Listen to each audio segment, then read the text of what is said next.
10ஆம் வகுப்பு பொதுத் தேர்வு முடிவுகள் நாளை காலை வெளியிடப்படுகின்றன. 10ஆம் வகுப்பு பொதுத் தேர்வு கடந்த மார்ச் 15ஆம் தேதி முதல் ஏப்ரல் 13ஆம் தேதி வரை நடைபெற்றது. தமிழகம் புதுச்சேரியில் 10,72,000 பேர் தேர்வு எழுதினர். தேர்வு முடிவுகள் நாளை காலை 9:31 மணிக்கு வெளியிடப்படும் என தெரிவிக்கப்பட்டுள்ளது. தேர்வர்கள் தங்களது பதிவு எண், பிறந்த தேதி, மாதம், ஆண்டு ஆகியவற்றை www.tnresults.nic.in அதேபோல் www.dge1.tn.nic.in என்ற இணையதளத்திலும் அதேபோல www.dge2.tn.nic.in ஆகிய இணையதளங்களில் பதிவு செய்து முடிவுகளை பெறலாம் என்று அரசு தேர்வுகள் இயக்ககம் தெரிவித்துள்ளது.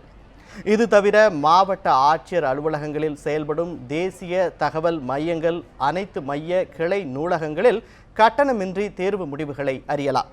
மேலும் மாணவர்கள் தங்கள் பயின்ற பள்ளிகளிலும் தெரிந்து கொள்ளலாம் என தெரிவிக்கப்பட்டுள்ளது. தேர்வு எழுதிய மாணவர்கள், தனித் தேர்வர்கள் ஜூன் 1ஆம் தேதி முதல் தங்களது பிறந்த தேதி, பதிவெண் ஆகிய விவரங்களை அளித்து www.dge.tn.nic.in என்ற இணையதளத்தில் தற்காலிக மதிப்பெண் சான்றிதழ்களை தாங்களே பதிவிறக்கம் செய்து கொள்ளலாம். மாணவர்கள் தாங்கள் பயின்ற பள்ளியிலும் தனித் தேர்வர்கள் தேர்வு மைய தலைமை ஆசிரியர்கள் மூலமாகவும் பதிவிறக்கம் செய்யலாம் என தெரிவிக்கப்பட்டுள்ளது. சிறப்பு துணை பொதுத் தேர்வு ஜூன் மாத இறுதியில் நடைபெறும் என தெரிவிக்கப்பட்டுள்ளது.